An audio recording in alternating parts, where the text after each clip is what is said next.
Buen día, doctora, compañeros. Soy Raúl Mercado Verdeja del equipo 3 y el día de hoy vamos a terminar de hablar sobre la pérdida de señalamiento para el crecimiento celular y aparte vamos a iniciar con el metabolismo celular alterado y otras cuestiones que se encuentran alteradas en células cancerosas. Entonces, continuando con la insensibilidad a las señales que detienen el crecimiento celular, hoy hablaremos sobre la inhibición por contacto. Cuando las células no transformadas se replican, va a haber diferentes mecanismos por los cuales van a detener su replicación hasta cierto punto. Y este va a ser cuando proliferen y empiecen a formar monocapas confluyentes. La encargada de evitar esto va a ser una proteína transmembrana conocida como caderina. Nosotros hablaremos específicamente de la E-caderina, la cual va a ser específica o se va a encontrar expresada en tejido epitelial, en células epiteliales. Entonces, la caderina va a tener diferentes mecanismos de acción por los cuales inhiban la replicación por contacto, entre los cuales tenemos el mediado por NF2, el cual va a ser un gen supresor de tumor, el cual va a producir una proteína conocida como neurofibromina 2 y que va a actuar de manera distal a la caderina, inhibiendo la replicación por medio del contacto. Pero también la caderina se va a poder unir a lo que es la beta-catenina, la cual es una proteína que se encuentra en el citoplasma que cuando se encuentra libre se trasloca a lo que es el núcleo y en el núcleo va a empezar a tener una actividad de transcripción, lo cual va a hacer que la célula entre en replicación. Entonces, cuando la caderina se encuentra unida a lo que es la beta-catenina, no se puede traslocar a lo que es el núcleo y va a evitar esta replicación por medio de su unión. Pero también tenemos otro gen supresor de tumor conocido como APC, que juega un papel muy importante en la replicación celular. El APC se le dio el nombre debido a la enfermedad genética que genera, la poliposis colónica adenomatosa. Esta va a ser una enfermedad genética caracterizada por la aparición de múltiples pólipos adematosos en lo que es la sección del colon. Y se va a deber a una pérdida en el gen supresor de tumores APC. Lo que pasa es que el APC va a generar en la célula un conjunto que se va a unir a la beta-catenina y que va a codificar una proteína citoplasmática cuya función va a ser fomentar la destrucción o la degradación de la beta-catenina. Como podemos observar aquí en el diagrama, el complejo APC va a codificar una proteína la cual va a proceder a degradar lo que es la beta-catenina. Por ende, la beta-catenina ya no va a estar libre en el citoplasma y no se va a poder traslocar a lo que es el núcleo, al igual que la función de la E-caderina, la cual va a mantener anclada a la beta-catenina. Sin embargo, en células que tienen una estimulación por WANT o por factores de crecimiento, estos van a llegar a los receptores correspondientes y van a mandar una señal para que el complejo APC beta-catenina se separe.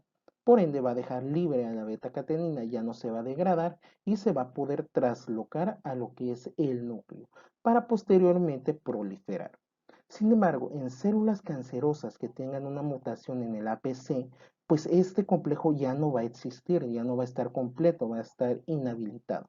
Por ende, va a dejar a la beta-catenina libre en el citoplasma para que se pueda traslocar y así proceder a generar la transcripción correspondiente, lo cual se va a traducir en una proliferación sistemática de la célula como tal. Por ende, por eso se generan los pólipos en el colon de manera desregulada, muy intensa, y pues por eso se le conoce a la PC por este nombre, por la enfermedad que provoca. Continuando con las alteraciones en el metabolismo celular, vamos también a ver que las células cancerosas, su metabolismo se encuentra alterado. Principalmente porque también se van a ver afectados diferentes genes que tienen una regulación en el metabolismo en las células normales. Este cambio va a ser la glucólisis aerobia.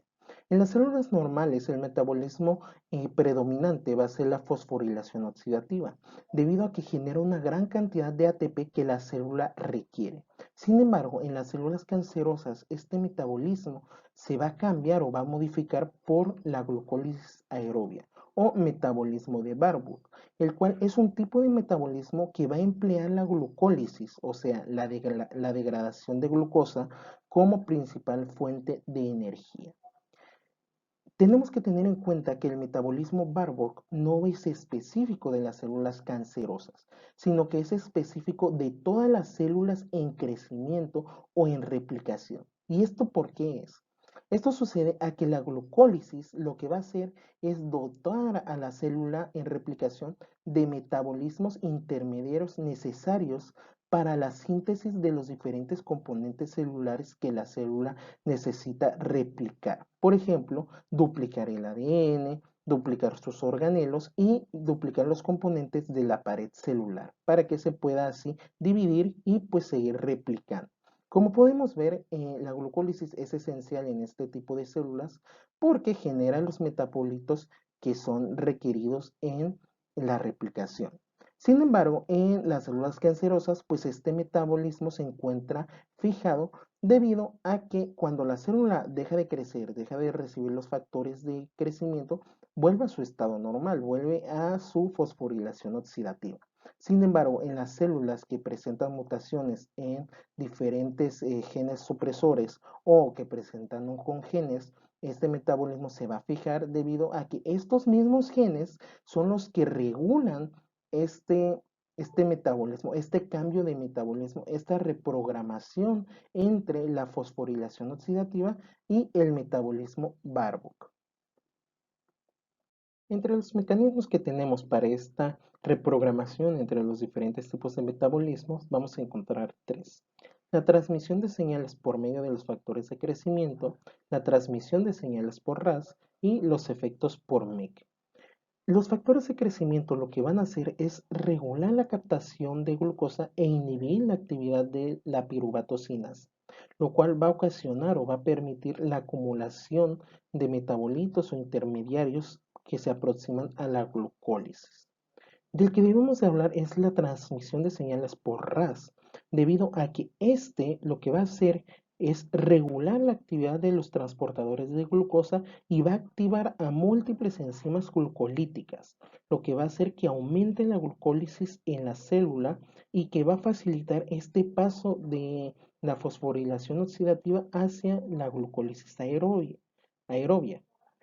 También debemos de tener en cuenta los efectos que llega a tener MIC a nivel sistémico, debido a que, como hemos visto, tanto MIC como RAS resultan mutadas o resultan estar mutadas en las células cancerosas y pues MIC estimula el crecimiento celular, aparte de que contribuye a la activación de otras enzimas glucolíticas y a la glutaminasa, la cual va ayudar a procesar la glucosa para que se degrade correctamente.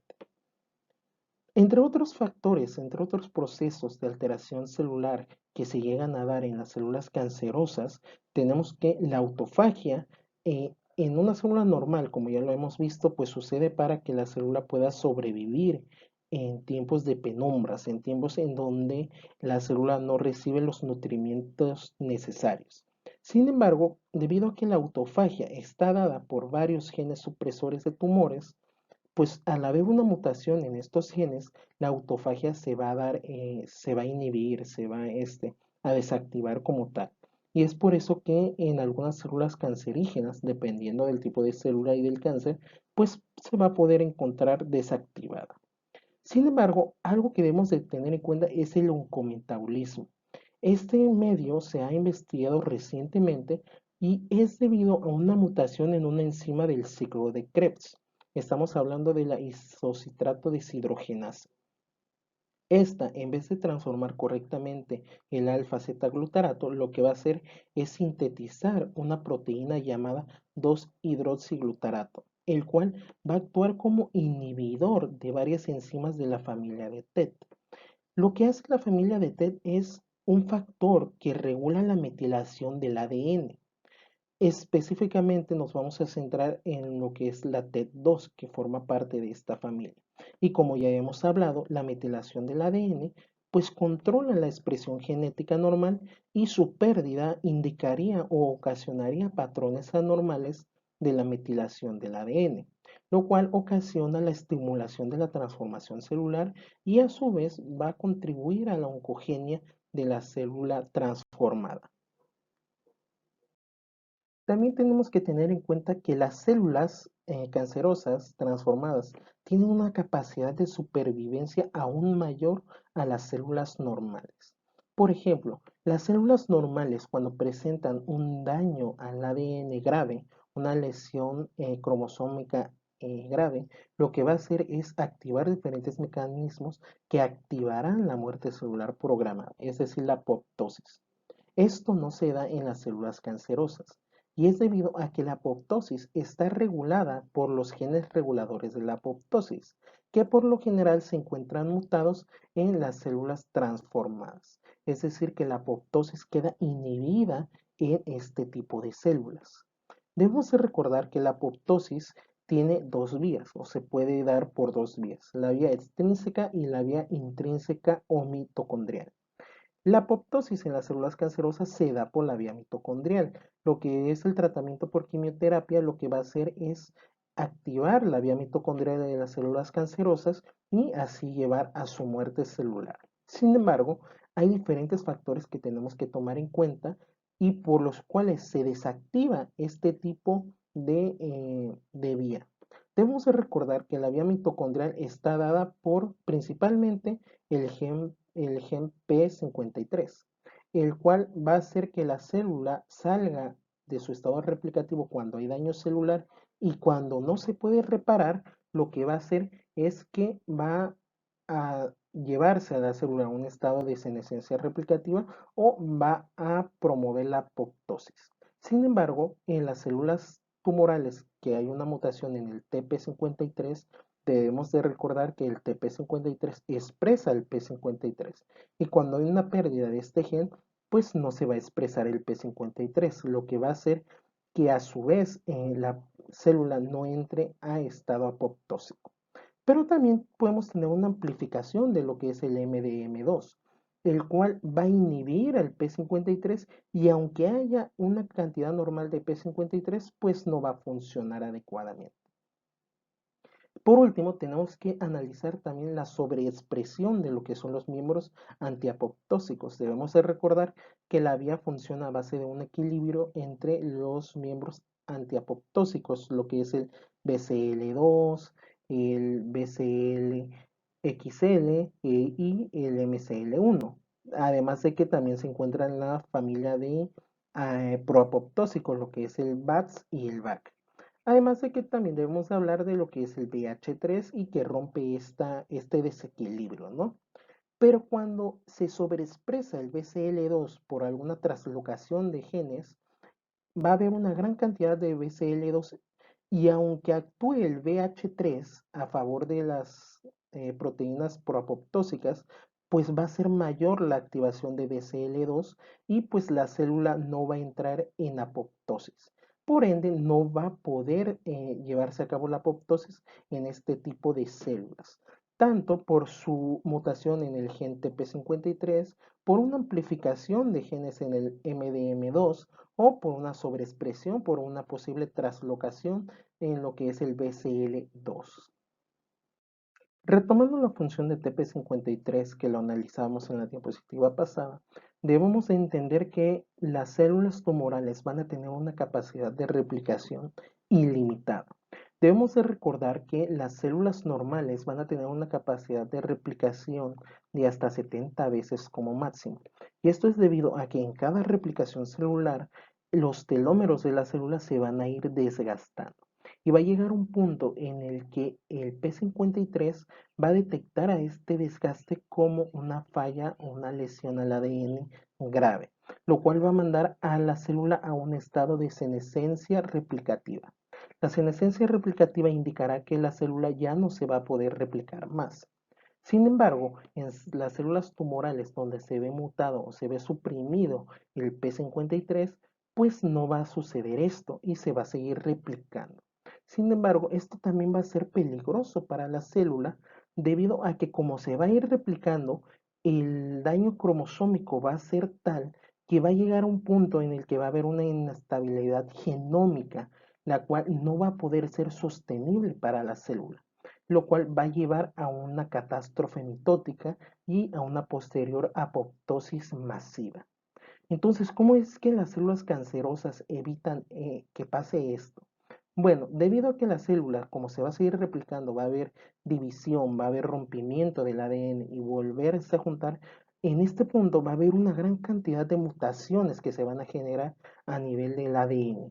Y puede que alguna de estas mutaciones reactive a la telomerasa. ¿Qué es la telomerasa?